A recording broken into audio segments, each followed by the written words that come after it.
Morigesh was one hero everybody loved to hate. She was also a hero that a lot of people actually really loved as well. She had her controversies, and in terms of reworking her, I think we have to be very careful in how we approach her.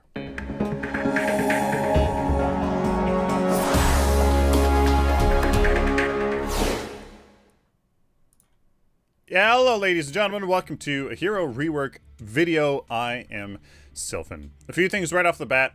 One, this is just my own personal idea and nothing more. Just my own personal idea that I want to put out there for you guys to mull over. Two, hero passives are awesome, and I want to bring them back and create something with each hero that really accentuates their identity and their gameplay purpose. Three, quest mechanics are really cool. If you can do something that typically accentuates the hero's identity and gameplay purpose, then you are rewarded. If you do that skillfully, you are rewarded and it becomes empowered and gains additional effects, perhaps. And four, I think that hero design has to be very much based on those gameplay reasons and designs that I have been talking about, because if every hero is the same, then there's no interesting, compelling differences between them. There's no reason to pick one or the other, and you need differences in your heroes in order to have healthy gameplay, stuff like that. So, what is Morigesh's nation theme? And it's a bit tricky, to be honest with you. As she was kind of intended, for this, I believe, off the start, is that she's an early to mid-game scaling, single target, quite a bit single target, bully mage. She's a mage, medium range, definitely closer range than a lot of others. She bullies people, harasses them with dots and damage, and like all of this kind of stuff. Single target from two of her abilities, very much single target. And then the early mid game is interesting. All it does is just provide you with a gameplay option of having a hero that's relatively stronger in the early game in order to bully, get an advantage in that early game, and have that bleed into the mid, possibly even late game for your team. So we're gonna see if we can run with this and check this out. This is my idea for Morigesh's passive. Whenever Morigesh deals damage upon ability cast or damaging enemy units with her basic attack, she gains health regen per unit she attacks, lasting 3 seconds. Basic attacks grant less health regen, but damaging heroes gives more. I believe gives more. No. Morigesh also deals 2.33, 2.66/3% of a target's maximum health upon ability cast, not basic attack. This can only occur once per ability cast per hero. So if you're familiar with her hive, you only get that percentage-based health damage once on hive. You don't get it every single time it ticks. You just get it once when she casts the ability. So it doesn't apply per tick, just per ability cast. Ability cast damage instance. So there you go. That's her passive. Sustain. She was very much sustain focused.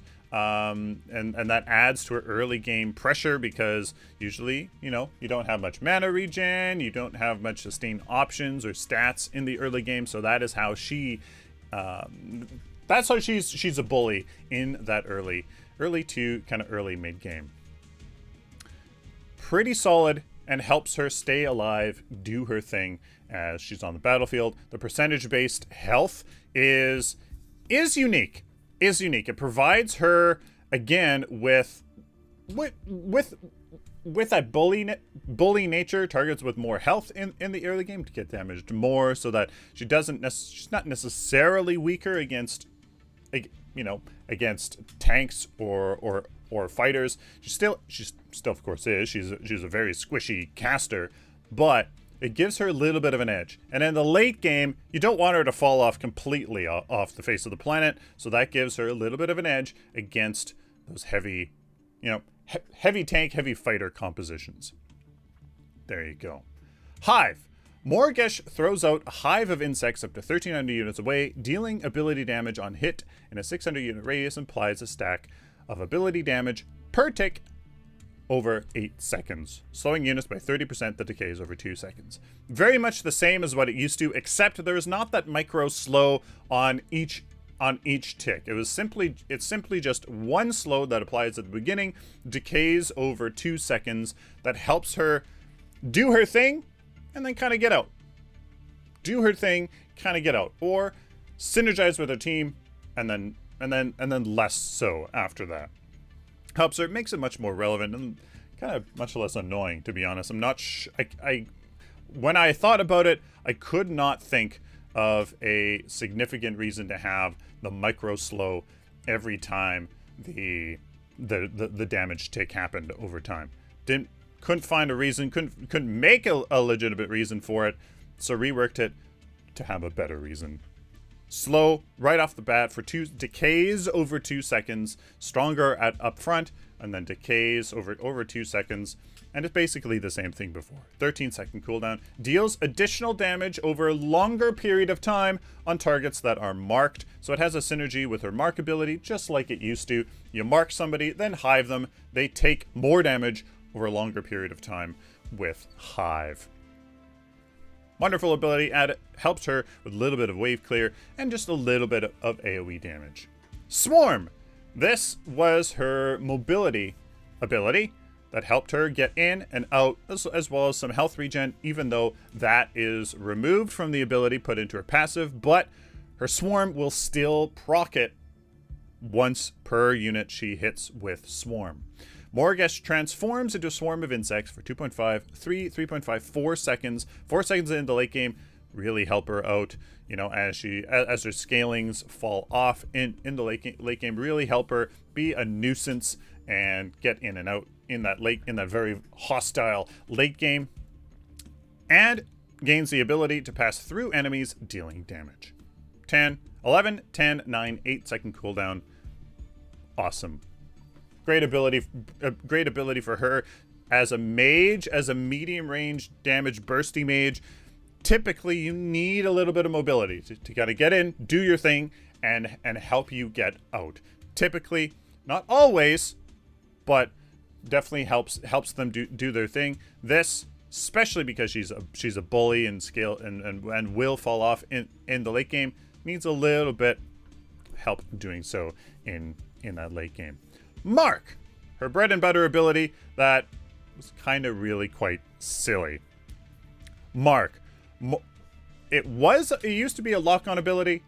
It's no longer. Mark throws out her doll on a leash up to 1,200 units away, dealing damage to the first enemy unit in front of her. 1,200 units is actually pretty far. 100 units less than range basic attack. May work. Maybe 1,000 is more appropriate there.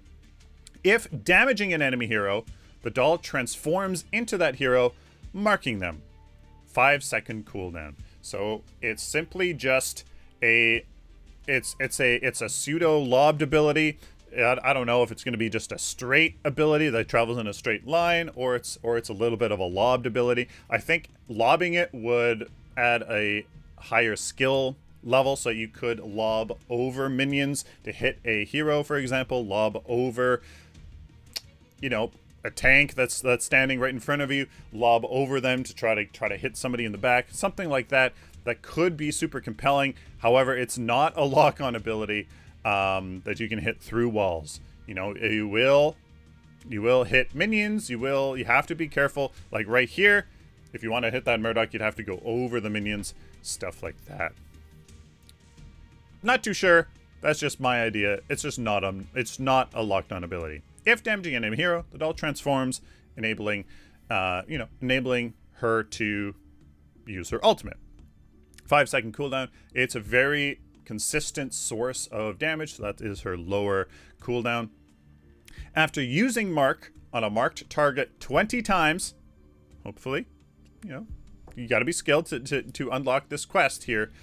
Mark deals 10% more damage on marked targets, stacking up to 3 times. So every time you mark somebody, then the next mark, 10% more damage. Next mark on the same enemy, 120% damage. Next mark, 130% damage, and then 130, 130. It requires a skill to unlock a little bit more damage potential, helping her deal her damage. She is a high damage mage, single target. It only works against. It only works on one, you know, singular consecutive hero that you're attacking, and kind of goes with her damage theme. Awesome. Awesome. Awesome.